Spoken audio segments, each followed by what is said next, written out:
L'année 2025 commence d'ores et déjà. Dès le premier jour de l'année 2025, crise. Crise entre l'Algérie et son principal voisin de l'Afrique subsaharienne, du Sahel, le Mali. Premier jour, l'Algérie est en train de se faire des ennemis partout, à tous les niveaux. Le premier jour de l'année 2025, le gouvernement malien, le ministère des Affaires étrangères malien, il dénonce la persistance des actes d'ingérence de l'Algérie. Il accuse l'Algérie de soutenir des groupes terroristes. L'armée malienne, à juste titre.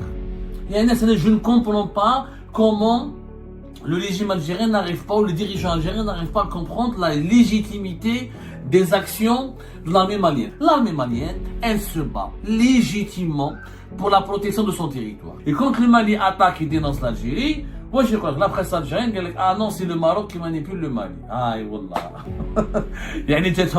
Bien sûr le Maroc profite, bien sûr le malheur des uns fait le bonheur des autres. Pourquoi elle s'oppose à ce que le Mali neutralise les groupes armés? Juste parce qu'elle a peur que les Touaregs vont sur son territoire pour développer des groupes armés. Mais l'armée algérienne, elle est censée être puissante. De quoi a-t-on peur? Nous avons une grande armée. On fait les défilés militaires lors du 1er novembre.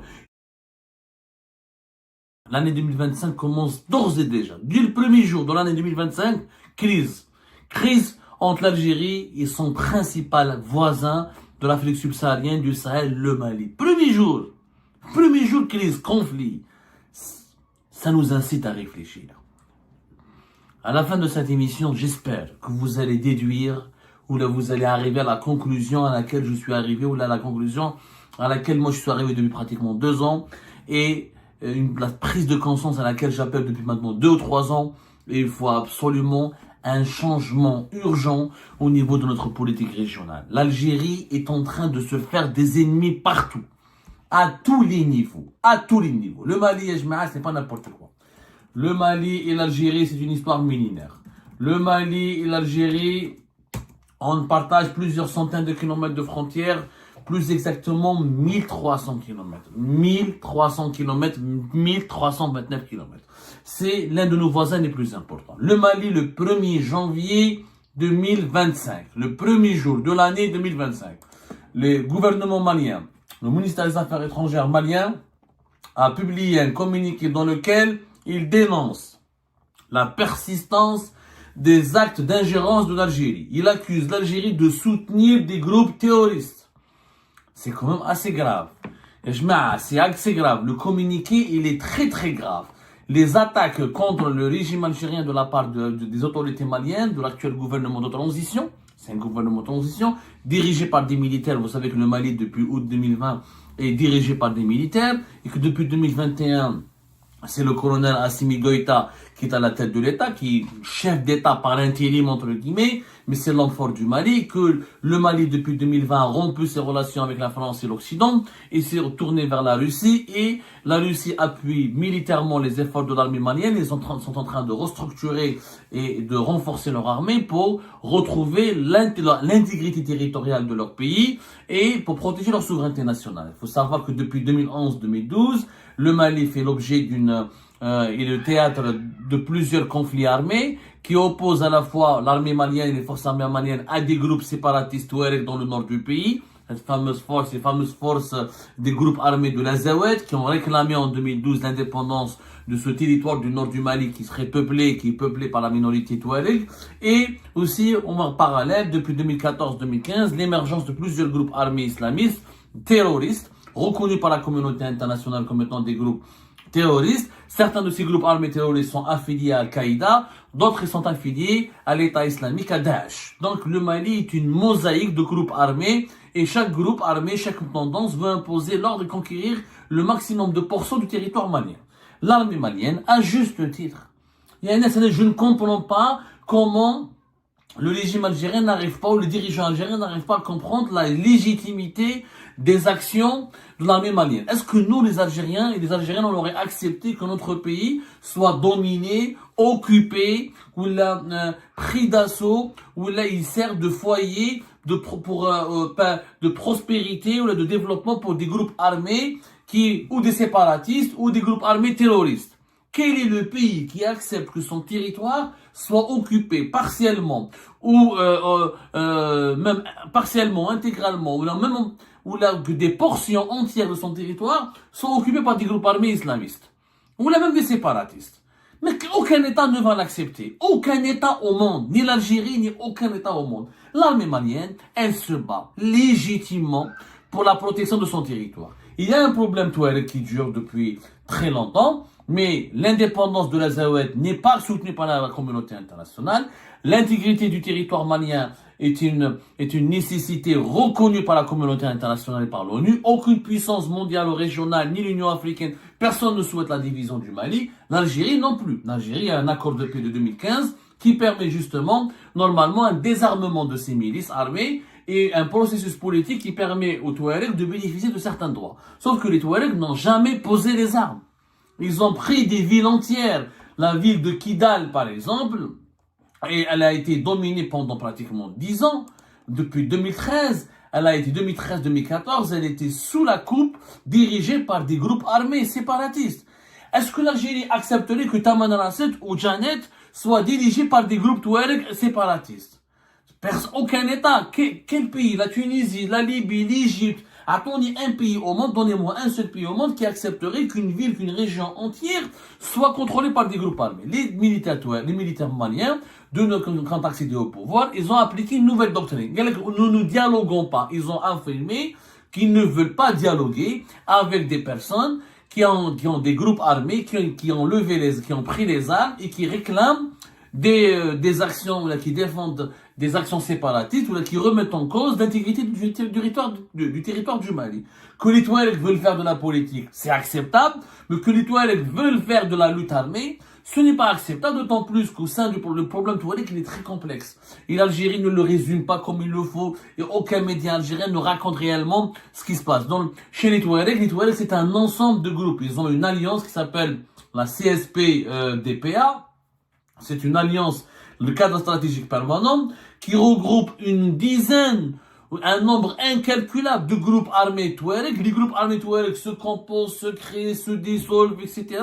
Certains de ces groupes armés font partie même de certaines mouvances djihadistes, terroristes. Certains de ces Maliens armés, Touaregs maliens armés, des fois ils étaient avec des mouvements islamistes, des fois ils sont avec des mouvements séparatistes. C'est une tchitchouka, un puzzle très compliqué. C'est un puzzle très compliqué, mais il faut retenir que ce sont des gens qui prennent les armes. Et effectivement, il y a un problème. Les Touaregs ont été à un moment donné de leur histoire persécutés, ou là ils ont été à un moment donné discriminés, etc. Mais est-ce que c'est une raison pour réclamer un État indépendant au nord du Mali? Est-ce que c'est une raison pour diviser le territoire du Mali? Pas du tout. La communauté internationale, l'Union africaine, tous les pays du monde, ou là les puissances de ce monde, ou là les instances internationales le refusent.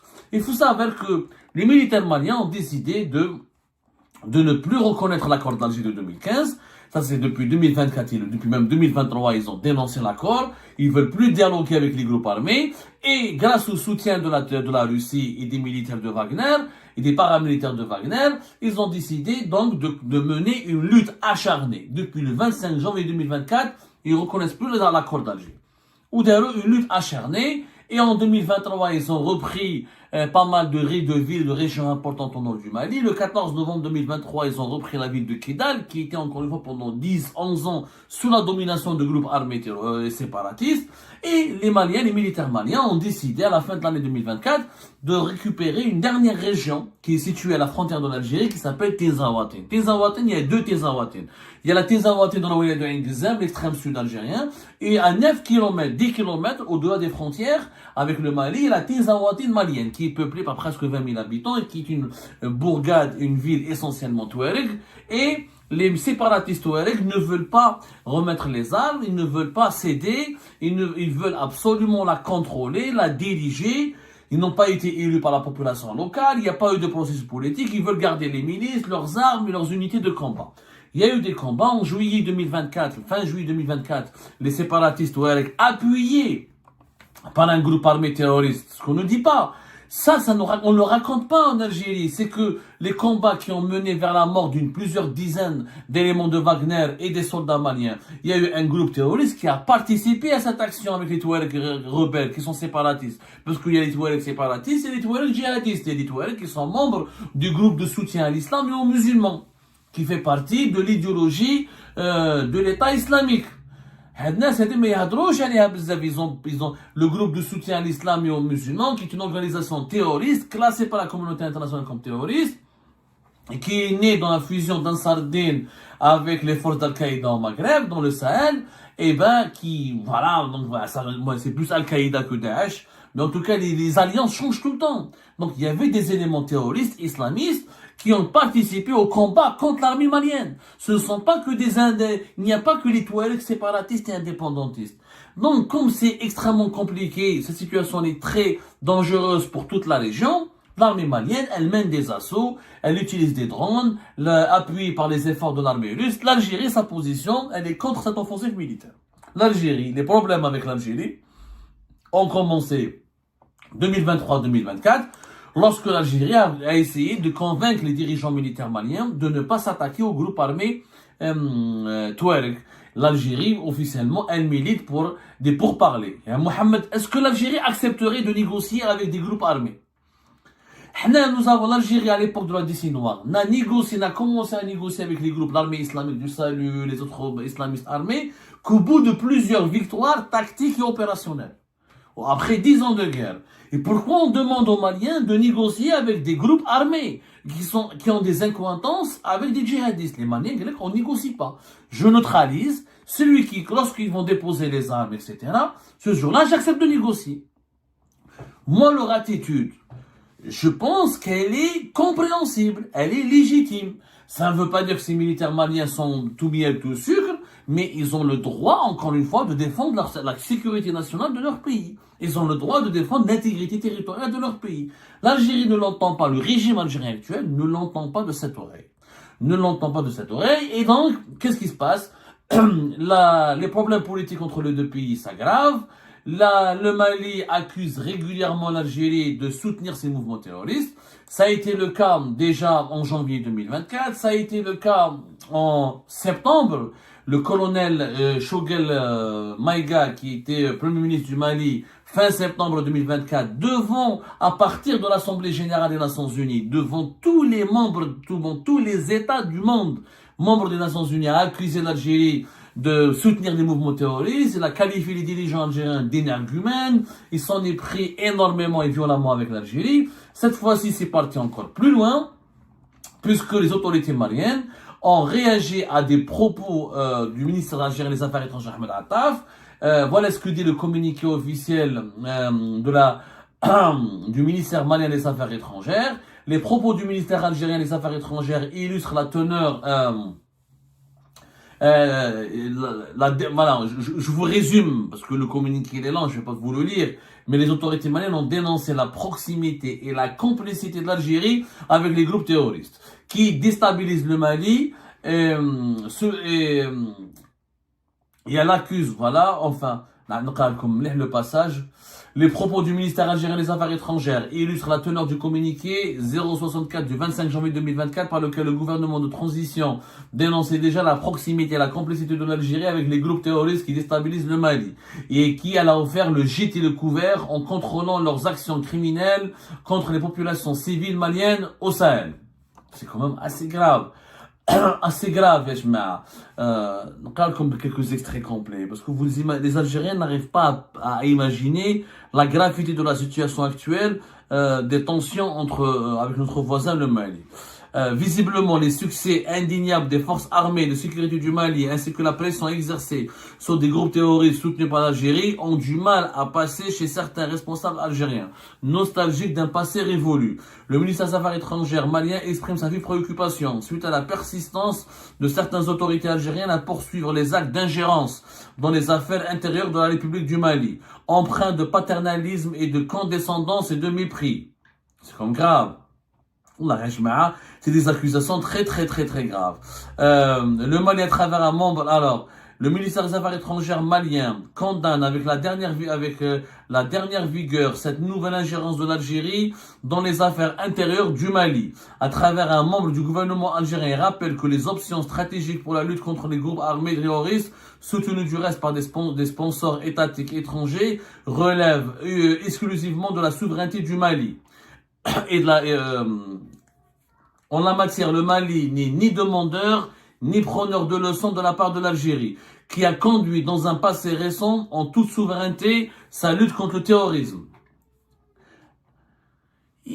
Voilà ce qu'ils disent encore. Le ministre, regardez ce qu'ils disent, regardez ce que les Maliens disent. Ils utilisent des arguments très sensibles, mais qui sont justes.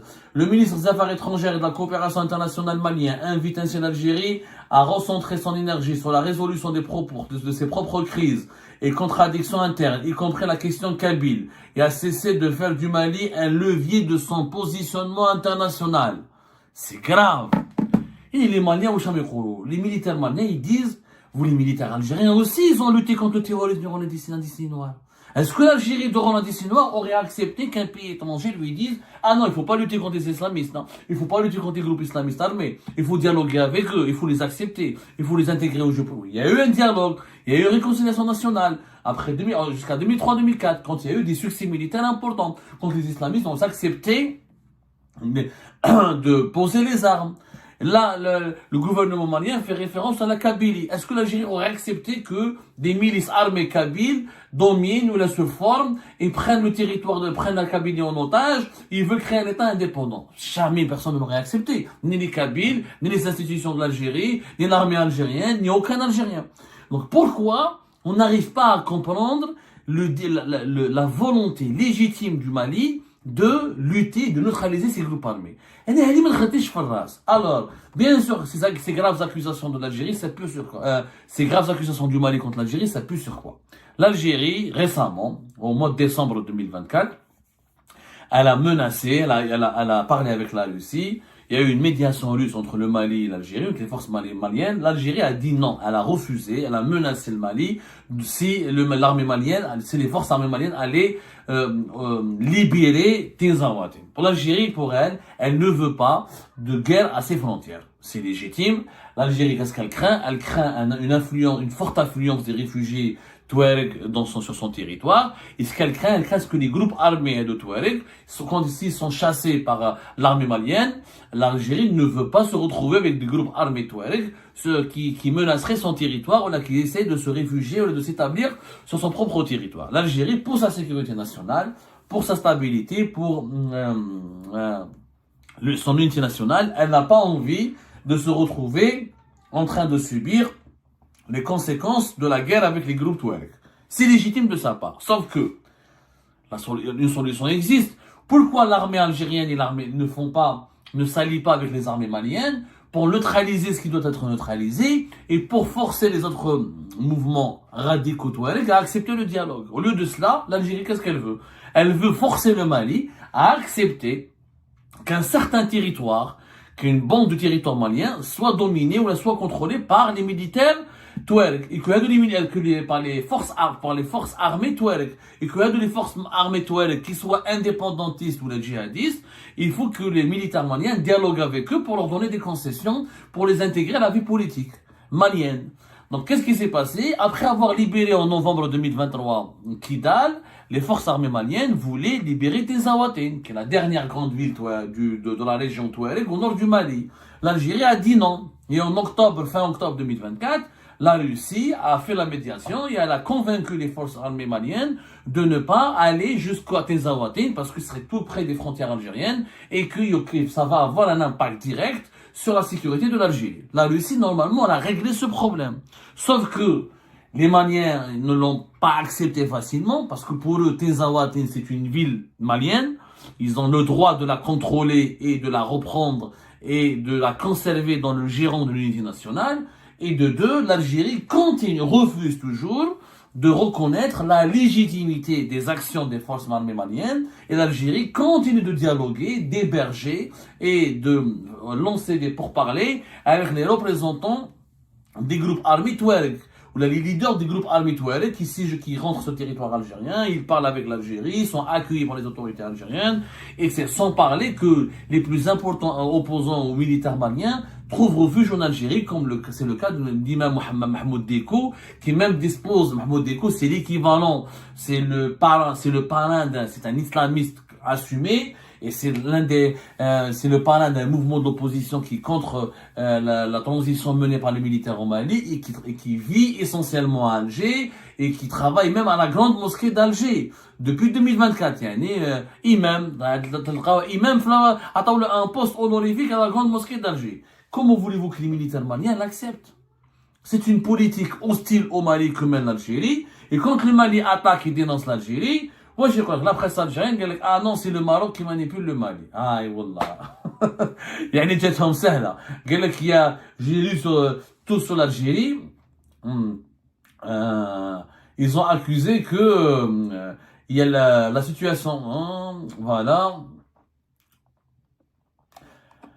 La situation au Sahel s'est aggravée et rendue complexe par les ingérences d'acteurs étrangers, y compris le Maroc, qui tentent d'y jouer un rôle pour contrarier l'Algérie. Difficile d'ailleurs de ne pas voir la main du Maroc dans cet enhardissement des autorités de transition à l'écart de l'Algérie. Donc on veut nous faire croire que les militaires maliens sont manipulés par le Maroc, et c'est pour ça qu'ils ils dénoncent les autorités algériennes, ou là ils font des communiqués, ou là ils lancent des pics, ou là ils lancent des attaques très violentes contre l'Algérie. Ce qui n'est pas vrai. Bien sûr, le Maroc profite. Bien sûr, le malheur des uns fait le bonheur des autres. Bien sûr, le Maroc profite des tensions entre l'Algérie et le Mali pour se rapprocher du Mali, pour construire des partenariats solides avec le Mali et pour draguer le Mali.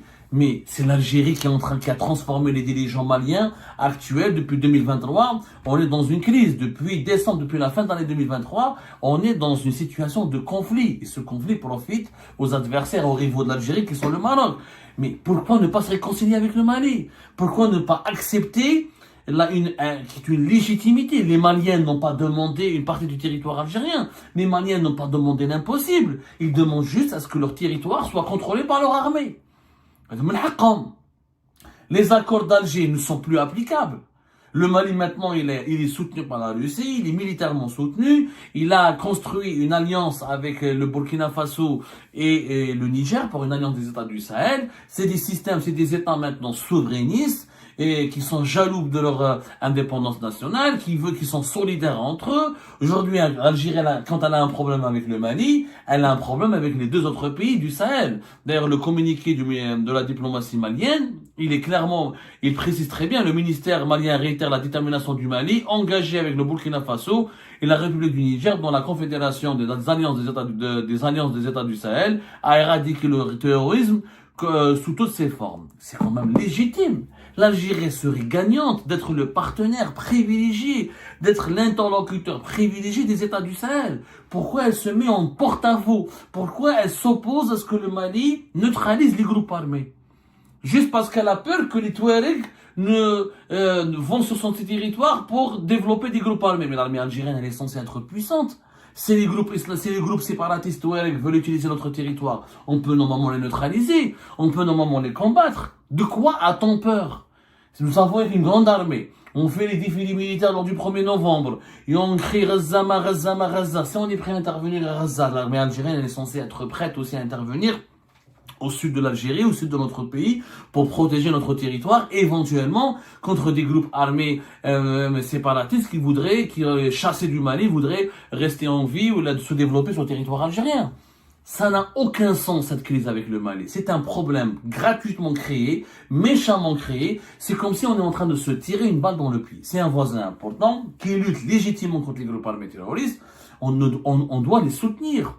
On doit être de leur côté. On doit gagner leur confiance. On doit créer un partenariat loyal, fidèle. Donc je ne comprends pas ce problème avec le Mali. Rana, la politique régionale actuellement menée par le régime actuel, elle est catastrophique. Catastrophique.